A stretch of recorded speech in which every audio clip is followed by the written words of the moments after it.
ask a little bit about some of the new investing things going on in the markets. And Greg Wondra from Bakersfield wonders about target date funds.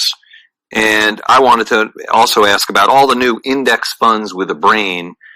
Are those things really adding value? No, probably not.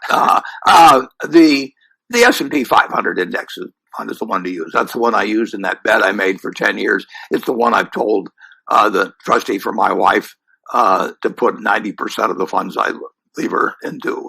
The S&P 500 is, I don't know whether it's 80% of the market value of everything you can buy in this country, and it's over. I think it's over 20 trillion.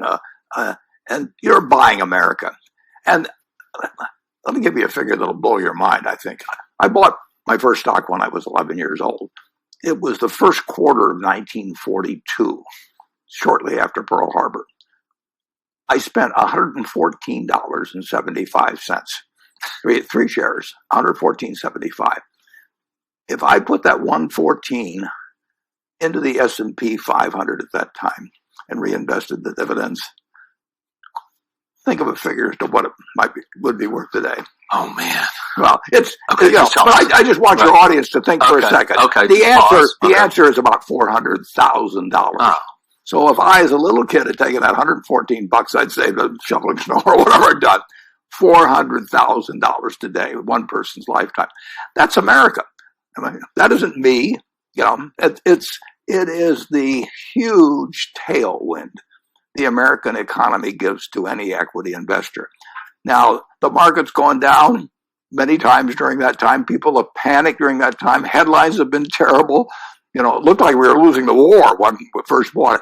But America is a powerful economic machine that since 1776 has worked, and it's going to keep working. Now, you don't want to buy to hold for a year. You don't want to buy with the idea that you could sell it in 2 years or 3 years, necessarily make money. You could lose money that way. But if you buy it for 10, 20, just keep buying the S&P 500 index and forget about all the other nonsense that's being sold to you, because I'll guarantee you one thing about the stuff being sold to you: it will carry bigger fees than what I'm talking about. Yes. Yeah.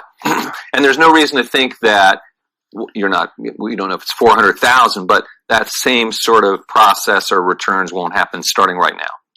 The S&P 500 companies have earned well over 10% on equity, often 15% annually for years and years and years and years. They've done it with Democratic administrations, with Republican administrations. Now, you get money compounding at that kind of rate underlying your investment, and you get a diversified group of that. I mean, you're going to do